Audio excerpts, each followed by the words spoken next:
Olá, estamos novamente com você, amigo internauta, e eu quero dividir com vocês um artigo científico que para mim foi muito importante, é da American Science e tem como título Como a linguagem modela o pensamento.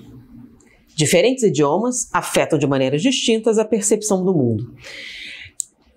Sempre que eu falo sobre linguagem, existe uma área que é a neurolinguística, que se tornou muito eficiente, muito eficaz numa série de ações terapêuticas. As pessoas perguntam, fala sobre neurolinguística. A neurolinguística nada mais é que a modelagem e a pesquisa de como a linguagem funciona mais efetivamente em termos neurológicos. E eles começaram pesquisando pessoas que eram muito eficazes na comunicação.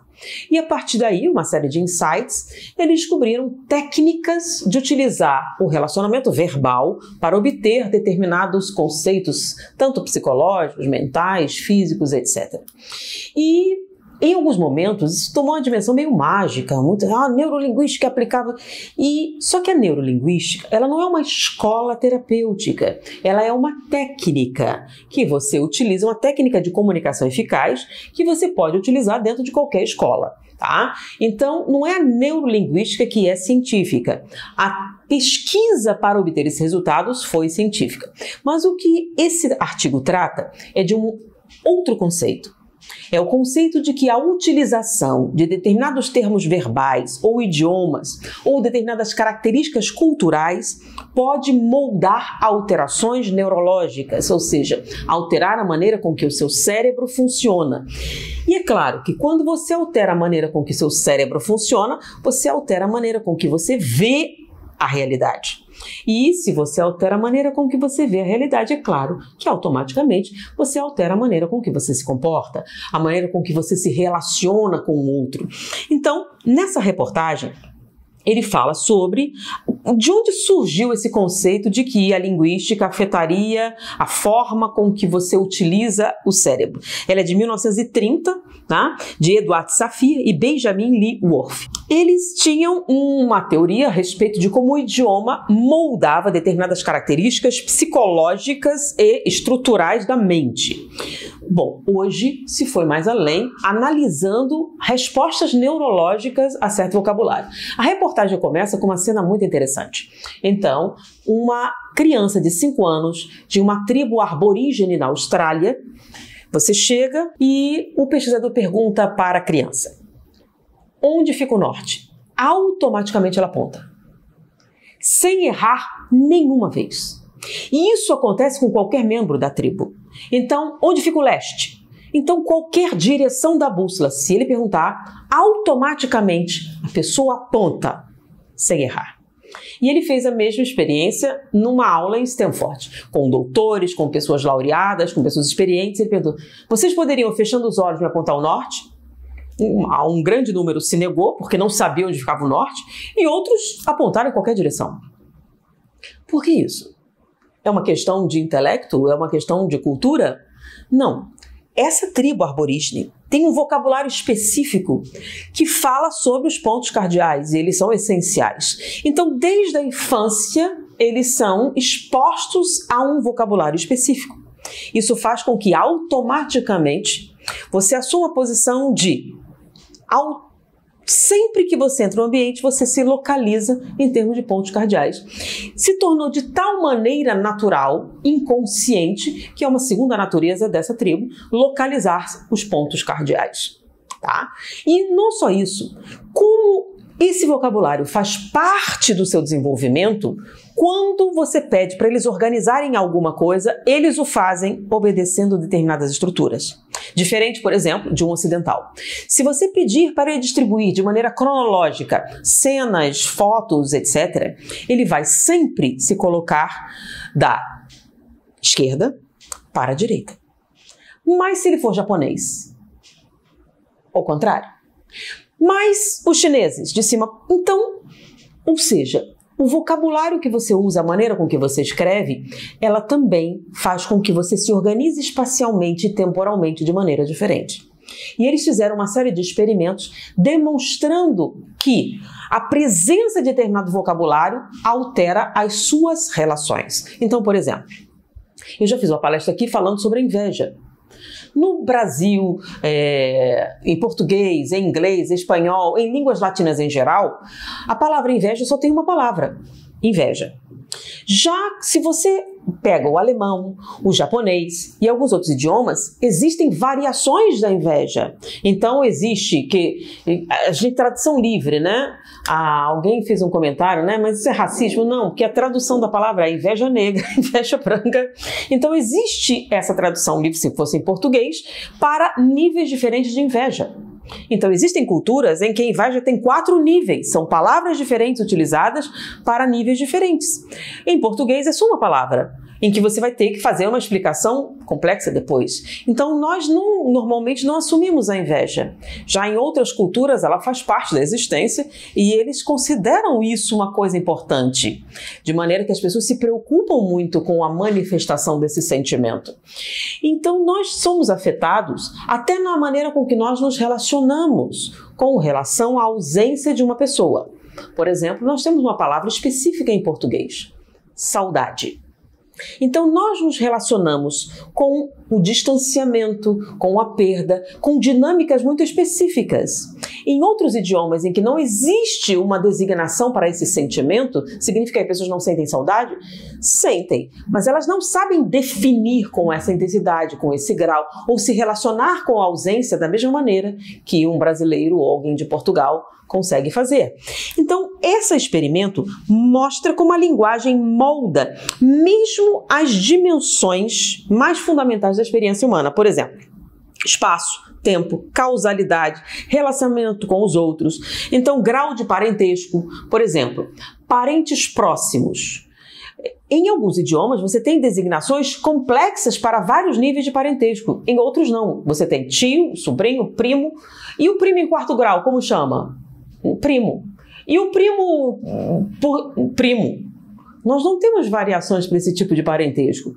Em outras culturas em que a família consanguínea é essencial, existem nomenclaturas específicas para primo de primeiro, de segundo, tem nomes diferentes. Então existe uma tribo indígena onde a consanguinidade é tão importante que existem nomes, por exemplo, para os parentes relativos. Então você tem primo é uma coisa, primo em 2º grau tem um outro nome.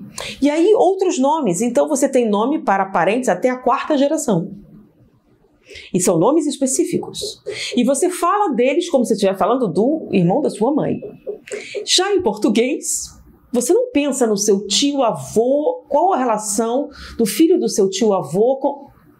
Por quê? Porque isso não faz parte da sua cultura, da sua assistência temporal. Diante disso, você não tem um automático relacionamento afetivo com parentes tão distantes.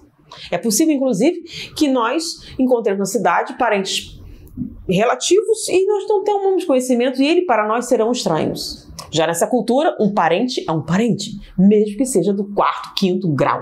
Então, num experimento que comprova ainda mais o efeito da linguagem na estrutura do cérebro, é um experimento que foi feito em Harvard e com ramificações no Marrocos, em vários países, porque você precisava de pessoas bilíngues, para determinar se a pessoa bilíngue teria uma alteração? Sim. E olha que isso foi muito interessante, vale a pena vocês lerem a reportagem. Eles pegaram pessoas bilíngues, por exemplo, árabe, hebraico. Então, elas falavam árabe e falavam hebraico. Quando você estava falando no idioma, a sua intensidade emocional com certos temas era uma. Quando você estava falando hebraico, era outra. E eles fizeram isso com outros idiomas, pessoas bilíngues. Quando usam, por exemplo, o inglês para se expressar em determinados termos, ou quando usam o português. Peraí, por quê? Inglês e português tem muita diferença? Muita. O português tem inúmeros sinônimos para expressar pequenas nuances de ação e o inglês é mais geral. Então, quando você usa inglês, você tem a tendência a ser muito mais sintético, muito mais objetivo quando você fala em determinados temas e com isso a carga emocional diminui bastante do que quando você usa línguas latinas, por exemplo. Então, você diz assim, o francês é mais emocional. Não, não é o francês que é mais emocional do que o inglês. O idioma inglês, por ter poucas nuances para ações, usando um verbo em termos mais gerais, faz com que a expressão emocional seja mais sintética do que em francês. E é claro que à medida que você tem maior número de palavras para designar níveis de uma mesma ação, você se torna mais expressivo nessa ação. Então, o idioma que você usa para falar vai alterar as respostas emocionais que você tem diante de temas diferentes. Então, isso é para demonstrar ainda mais cabalmente que como o vocabulário e o idioma e a linguística afeta a estrutura do cérebro. Tudo isso afeta a maneira com que o nosso cérebro se distribui. Então, por exemplo, nessa cultura aborígena, a área responsável pela localização espacial é muito desenvolvida e muito ativa. Isso faz com que a localização de tempo, por exemplo, seja voltada para o leste, demora tanto tempo, e eles localizam o tempo de acordo com o movimento das estrelas, que é algo que nós não fazemos, até porque a gente não sabe nem o nome das estrelas, quanto mais de pontos cardeais. Então, em algumas culturas, a passagem do tempo ela é muito mais consciente. Isso faz diferenças comportamentais e psicológicas. Quanto maior noção física você tem da passagem do tempo, melhor você lida com determinados sentimentos, com o distanciamento. Por exemplo, algumas pessoas têm um trauma que permanece muito tempo produzindo sequelas. Por quê? Porque a passagem do tempo não acontece.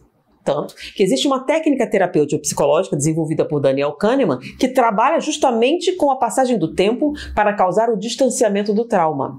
Então, a pessoa com estado de depressão profundo, ela perde a noção do tempo. Em algumas culturas, por exemplo, principalmente culturas em que a noite demora muito mais, por exemplo, você tem 6 meses de escuridão, 6 meses de onde essa passagem do tempo não é marcada pelo nascer e o pôr do sol. Então, pessoas que vivem em países onde não há essa marcação tão específica como existe, por exemplo, o pessoal que está nos trópicos, no Equador, elas têm problemas com o distanciamento de processos emocionais. Então, é preciso, no tratamento, usar marcas de passagem do tempo mais virtuais, para que ela possa se distanciar. Porque quando os dias passam, nós nos distanciamos da emoção. Mas se você se perde na passagem do tempo, como acontece? É muito comum você se prender mais a isso. Então, o que eles demonstraram nessa reportagem? Como as palavras que você utiliza, o seu vocabulário e até o idioma que você usa afeta a maneira com que seu cérebro funciona e como você visualiza as coisas. Por exemplo, a gente fez um comentário que o verbo. Vamos fazer uma coisa aqui em português, você vai entender muito bem. Eu vou pedir para você realizar uma coisa. Eu quero que você se veja no futuro, pensando num passado que ainda não aconteceu. Achou complicado? Achou difícil? Vamos fazer isso mais simples? Pense no momento em que você estava caminhando, ou que você estaria caminhando. Como nós temos um verbo específico para isso, que é o futuro do pretérito, o que significa? O futuro do pretérito é futuro ou é passado? O futuro do pretérito é localizar você num futuro em que você pensa no passado que não aconteceu ainda. É isso que você faz quando você usa esse verbo. Só que ele não existe dessa maneira em inglês.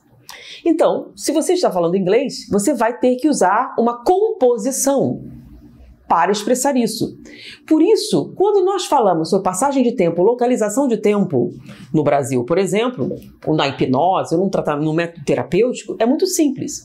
Se você estiver falando com alguém de língua inglesa ou de origem saxã ou germânica, e você for trabalhar com ele a visualização, no futuro, você vai ter: vamos agora, no presente, caminhar.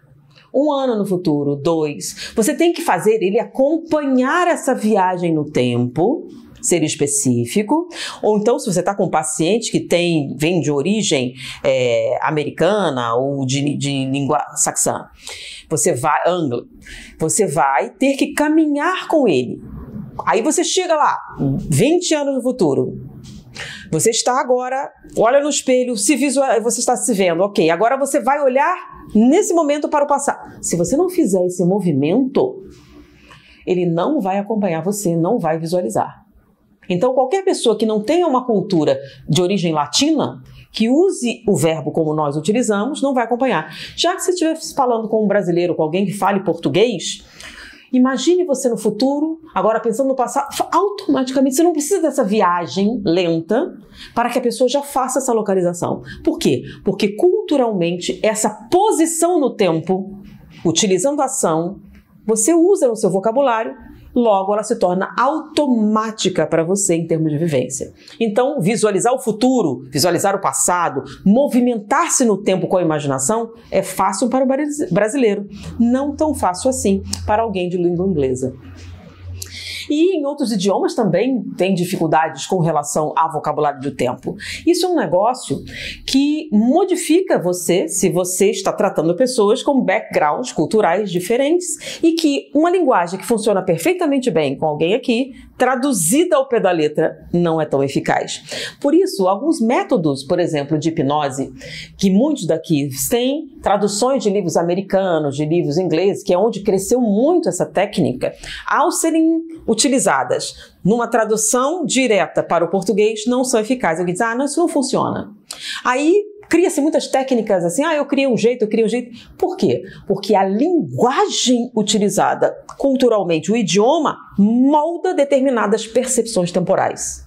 E se você não está consciente disso, você vai ter que fazer essas adaptações. Se você já tem consciência, você lê esse material, essa reportagem, que é excelente, e daí as pesquisas originais que deram origem a isso, você vai entender que utilizando vocabulários diferentes, você precisa adaptar para a cultura do país ou a cultura da pessoa que utiliza essa linguagem. Então, nós não podemos usar rotinas hipnóticas numa tradução direta do inglês, por exemplo, que não serão tão eficazes quando utilizadas com brasileiros. Por isso, determinadas formas de visualização que eu vejo na internet, pessoas de traduções livres, isso aí não funciona comigo, eu nunca consegui fazer desse jeito. Por quê? Porque ela precisa ser adaptada à linguagem que nós utilizamos aqui. Por quê? Porque a linguagem afeta sua percepção temporal, afeta sua percepção social e, inclusive, o entendimento de determinados relacionamentos sociais que são presentes na cultura brasileira, mas não estão presentes em culturas de outros países. Por quê? Porque a linguagem molda o cérebro.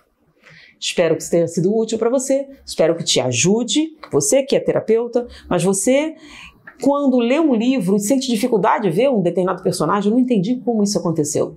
Em algumas culturas, determinadas experiências são muito fáceis de entender. Eu li um livro islandês e tive uma certa dificuldade de entender o conflito do personagem. Eu disse, mas isso é meio fútil. Eu não consigo me colocar na pele dele. Então eu achei que o livro foi mal escrito. Depois que eu li esse artigo, me veio à mente aquela cena. Fazia muito sentido, porque na Islândia eles têm problemas temporais, com uma noite que não tem fim. E uma noite que não tem fim causa determinadas respostas emocionais que aquele personagem está vivendo e que eu nunca vivi, porque eu moro no Brasil. Então, é importante que você compreenda que a linguagem molda o cérebro. Mas uma vez isso demonstrado, quando a gente falou sobre linguagem de poder ou palavras de poder, determinadas palavras, por automatismo cerebral, produzem estados mentais. Então, com esse trabalho científico, essa utilização das chamadas palavras de poder ganhou muito mais força, porque demonstra, sim, que determinados vocábulos que você utiliza, se nesse momento causam alteração, imagine se você constantemente moldasse sua linguagem para algo mais otimista. Talvez o sucesso de alguém seja muito mais atrelado àquilo que ela diz que vai conseguir, ou diz que quer, do que meramente a sorte. Que seja útil para você. Muita paz. Olá! Um breve recado. O YouTube mostrou que metade de vocês, queridos internautas, não estão inscritos no canal. Então, se você gosta do conteúdo e quer ser notificado sobre todas as novidades do canal, clique no botão de se inscrever e ajude a propagar essas mensagens, vídeos e conteúdos para muito mais amigos. Conto com você, muita paz.